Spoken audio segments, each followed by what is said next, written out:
92.3 FM Radio Manila. Tuloy-tuloy ang tsikahan at tsismisan. Walang makakapigil sa daldalan na hatid ng Banana Crew.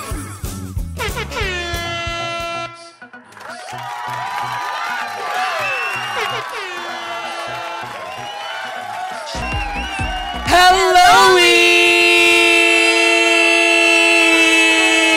We are back, mga kaserbisyo! Kayo pa... Mali.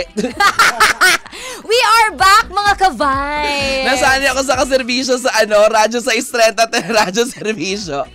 Litong-lito na ako sa trabaho.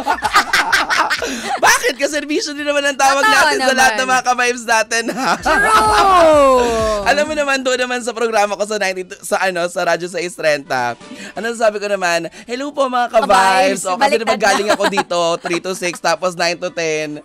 Okay lang yan, bestie. Pahipahinga din pag may time, ha, na pag-aalataan.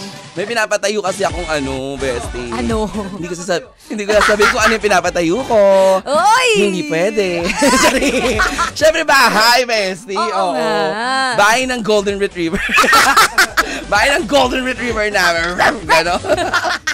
Ayan po, sa lahat ng mga nakatutok, kayo po ay nakikinig siyempre sa 92.3 FM Radio Manila, your favorite music radio, ka-vibes. Hulaan mo, ano yung title ng kanta na to?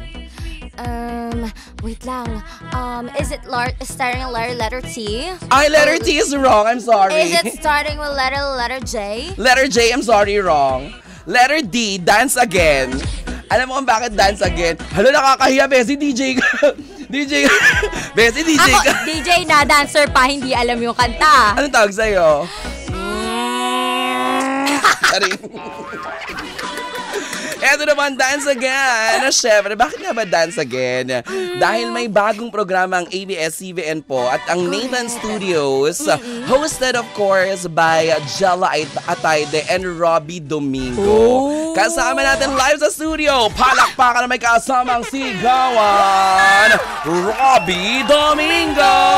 Hey! Hello! Hello mga ka-vibes! Hi Robbie! Ayan, syempre kasama rin niya. I'm sure nakikita niyo na sa screen, no? Pero mamaya bibigyan natin ng spotlight din niya. Oo. Gusto ko yung nagtuturoan sila on air, diba? Sabi na niya, hindi, sa'yo lang. Hindi naman ako magsasalita eh. Huwag ka na magtampo. Huwag kayo mag-away dito eh. Meron siyang sariling spotlight. Syempre, mamaya lahat ng mga the greatest hits of Darren Espanto. Oo. Sunod-sunod. Tsaka buong linggo ka naman nandito eh. Malapit lang naman bahay mo, di ba? Kaya mo naman na yan hanggang Friday. Please naman, oo. Pero Robbie, bumati ka muna sa lahat ng mga kaservis. Sa lahat ng mga ka-vibes na nakikinig ngayon. Oo. Ibang klase kasi yung pinapakita nating ka-vibes ngayon. Hello po sa lahat ng mga tagapakinig po natin. At maraming salamat po sa pagtutok. Yes! Sa aming lahat. Maraming. And specifically, gusto ko lang, wow! Gusto ko mag-hi sa mga taga-Bulacan. Galing ako dyan the other day. At pupunta ako dyan sa Sabado. Wow! Yan. Probinsya ko kasi yan. Totoo. Maraming masasarap dyan sa Bulacan. Ay, bakit iba yung tingin? Kakanin, puto. Delicacy. Yes. Ikaw ba may mga natikmang ka na ng mga delicacy sa Bulacan, bestie? Wala pa. Hindi kasi ako nakakapunta doon. Ay, kailangan mong makatikim, bestie. Alam mo, ako, nung one time na pumunta ako doon, sobrang sarap talaga, bestie. Ano ba yung masarap na yan? Mga puto, diba? Yan. Tsaka yung mga ulam nila, masarap kasi diba parang papunta na rin ng Pampanga yun. Yung mga taga-norte. Ang alam ko kasi sa Bulacan, yung mga paputok. Ay, yes! Marami din, no? Natikman mo? Hindi ko natikman. Hindi ko siya tinikman. Iba yun. Bawal yun. Oh, delikado. At saka, ang pagkakaalam ko kasi, si Kim kasi sa Tarlac yan eh. Ay, oo, Bamban. Tama. Kayo sa chicken farm. Totoo. Tsaka diba, may kanta ka, meron kang iaalay sa love mo. Ay, kasi ito inaalay ko sa'yo kasi hindi ako napag-aral. Diba? Kinuha na namin kasi wala na siya masyadong ganap sa TV. Nakatakot. Ay, hindi kami natatakot. Kinuha namin. Okay. Ang lakas. Laban. Pero ito na agad-agad pag-usapan na agad natin, Robbie. Congratulations on your new show. Thank you so much. Yes, oo. Maraming salamat. At winelcome ka ng bongga sa mix. Charing yung Sabi ko, actually, papayag naman ako. Tubong mix din naman kasi ako. Hindi, joke lang yun. Siyempre, di ba? Ang tagal nun. Nag-flashback. 2008 pa yun, ah. Ngayon ka lang winelcome. Oo, salamat. Salamat, di ba? Salamat. Naalala niyo pa ako. Totoo. Hindi, pero ito, time to dance. Time to dance. Oo. Kwentuhan mo naman kami kasi nakita naman namin yung plug, di ba? Na kapag media ko na rin naman na kayo with Jella Atayde, ang time to dance ay para kanino? It's for all ages. Walang pinipili. It's very inclusive sa mga participants, sa mga contenders, yung tawag namin sa kanila, dance contenders. And may mga dancers doon na grabe yung age range eh. From 16 years old, imagine may sumali pa na 40 years old. Wow! Oo. So, Life begins at 40. Grabe, Yeah. totoo naman. Walang pinipiling kategorya yung programang yon, lalong-lalo na ang hinahanap talaga namin is yung magre-represent ng dance community. And I think we got the best plethora, Wow. the best selection of coaches, of people, yung passion nila sa pagsasayaw na nandun, na pipili doon sa magiging dance champion. Oo. So, ayan, it's also heavily led by Jella Atayde. Doon din galing sa community na yun, dance community. Kasi Tsaka nag-champion. champion siya. Legit status. Kaya legit talaga tong... Legit talaga. Itong co-host namin or natin na si Jella. And grabe yung yung immersion niya with the contenders. Kaya pag may naaalis, lagi siyang umiiyak. Oo, Ganun nagiging high street na yung teleserye niya, yung programa. Grabe yung drama component din dun.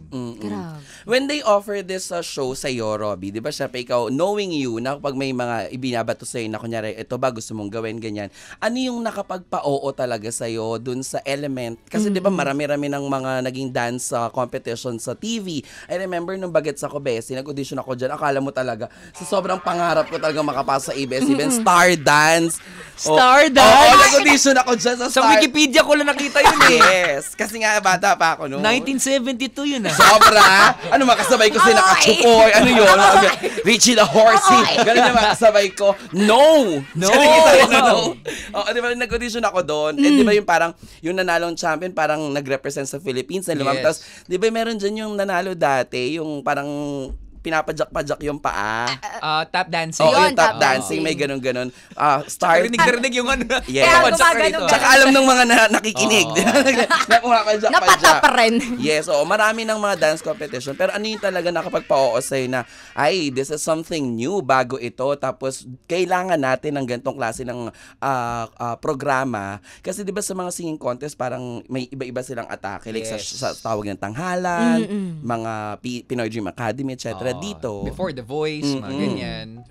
Ang una ko lang tanong ay magkano? Ay, ang taray. Wow. Tama. Yan talaga ang basehan. Diretsahan to. Honest lang. Totoo. Hindi. Magkano din yung tawad? Uy, baka maniwala sila. Tsaka si Tita Sylvia nakikinig. Tita Sylvia, I love you. Totoo. Malapit ang puso ng 92.3 sa Nathan Studios. Dito nga lumalabas yung check-in. I love Nathan Studios. Actually, ang nag-pitch nito yung mga creators before. Some of the creators ng Dance Kids. Oh. Kung saan galing din sila AC Bonifacio. Correct. 'Di ba? So when they pitched it to me, sabi ko, sige, balik natin yung ganung feel ng Dance Kids. Pero this time, it's not just about kids, but it's about the dance community at may puso talaga.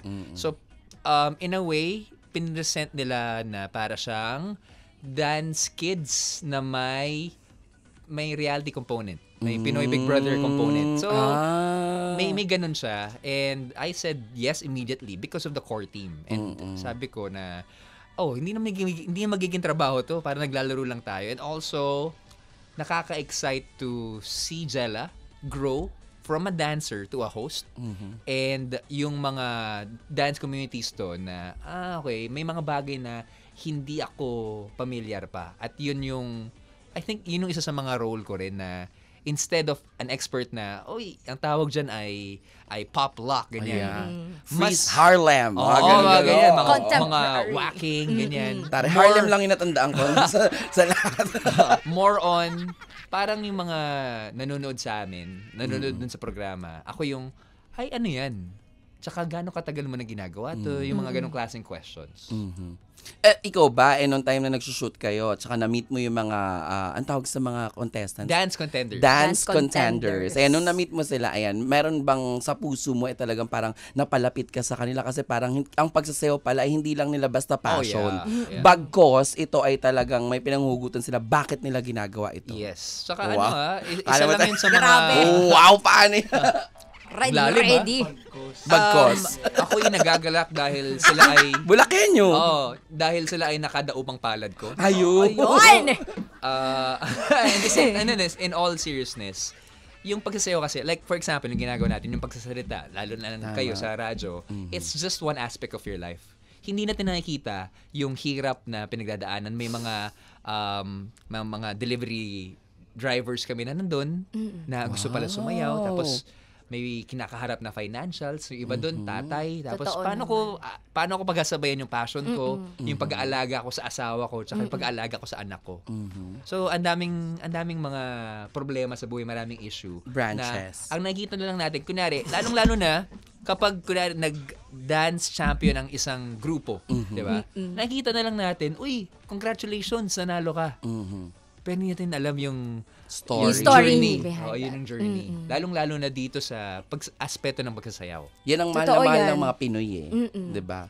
Sa inyo sa Bamban, anong mahal? Anong mahal na mahal mo? Sorry. Yung mga chicken ko. Ikaw ba may tanong ka kay Robbie? Actually kasi, naiiyak nga ako kasi hearing those stories. Ano kasi siya? Hearing Hearing those stories, napagdaanan mo rin yung hearing. Oo nga. Okay ka lang ba nung hearing? Parang wala. Pareho tayo mag-isip. Ang galing niya talaga, no? Anong meron dito? Uy, wala to. Ano ka ba? Ano ba yan? Hindi, pero nakakaiyak kasi, nakaka-touch. Kasi syempre, ako din, hindi ako yung, alam mo yung, eto ka na kaagad. Parang marami kang struggle sa buhay. Naiiyak na talaga ako. Naiiyak. Hindi kasi syempre, bago mo ma-achieve yan, parang ang daming papalakpak sa'yo and all, pero hindi nila alam yung pinagdaanan mo deep inside na ang hirap-hirap. Actually, isa sa mga passion ko talaga is pagsasayaw. Gusto ko talaga siya sumali ako sa Pilipinas Got Talent, nag-Star Hunt na rin ako and all, pero wala. Kasi nga, sarili ko lang walang sumusuport sa akin. Especially, lumaki ako sa broken Dumulog. family. Ganon. Dumulog. Dumulog sa Kaya, host. Dumulog sa host. Hindi, what I mean is, na-attach ako dun sa story ng mga dance contenders, Yes, di ba? yes. So, Tama, yun sakto. lang. Kaya sa mga ka-vibes nating nakikinig ngayon, parang naniniwala ko na parang hindi ka dapat like mag-judge ka agad sa tao na, Totoo. ayan, sumikat yan kasi may connection yan. Sa mga ganon, something like that. Ayan, kasi, nagpa-awa effect yan and all. Pero, deep inside, meron din silang stories to tell. Gano'n ka...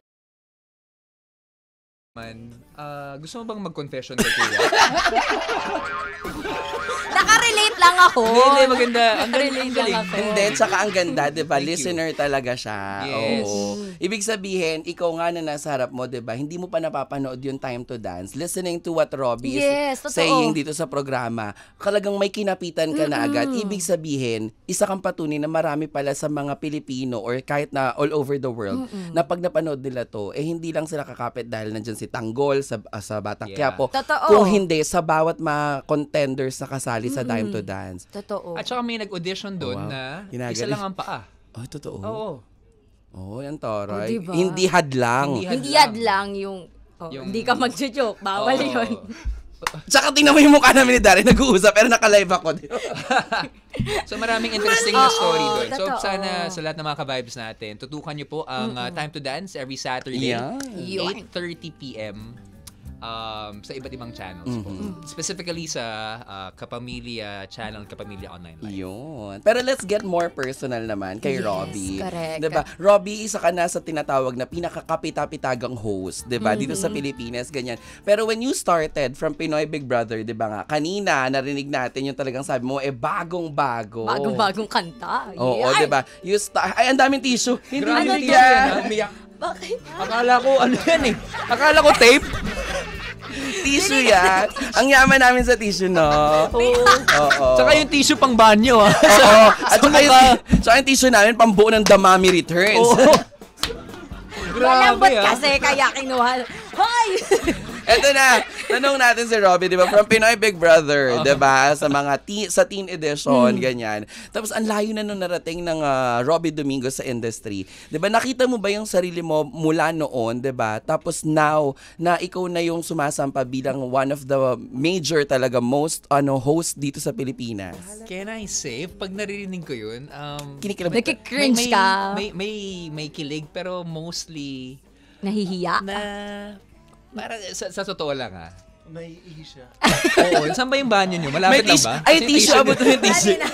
Susundan na lang ng camera, di ba? Oo, daling ko na lang yung mic tapos Susundan na lang, oo. Hindi, more of feeling ko, parang marami pa akong dapat patunayan.